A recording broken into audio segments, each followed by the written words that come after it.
Hi, what's cooking? I'm Bella and welcome back to my kitchen.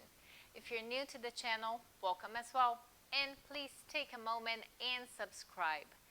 This is how you can support this channel and motivate me to continue to create new recipes and contents for you to watch.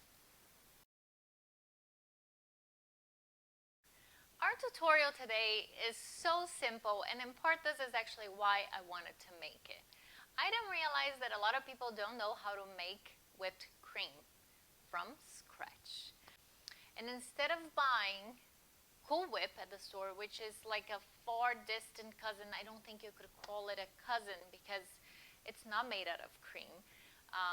The number one ingredient is actually fat, oil, and corn syrup.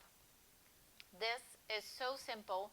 The base is only actually 2 ingredients. So heavy whipping cream and sugar.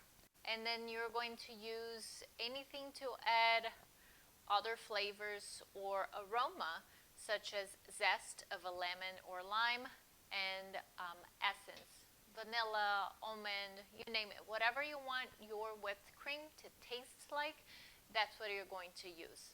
So stay tuned because this is going to go really, really fast. So first things first, cream and sugar.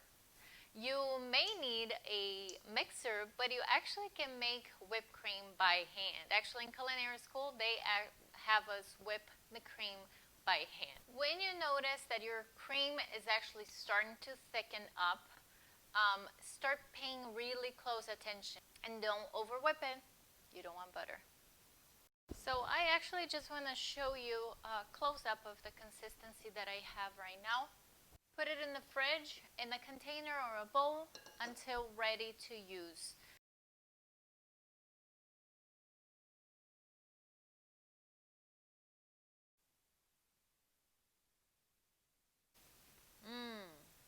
Fruit and cream. They go so well together. I hope you enjoyed this tutorial. If you did, please leave some comments down below. I'd love to hear your feedback. Thank you so much for watching. I'll see you next time. Bye-bye.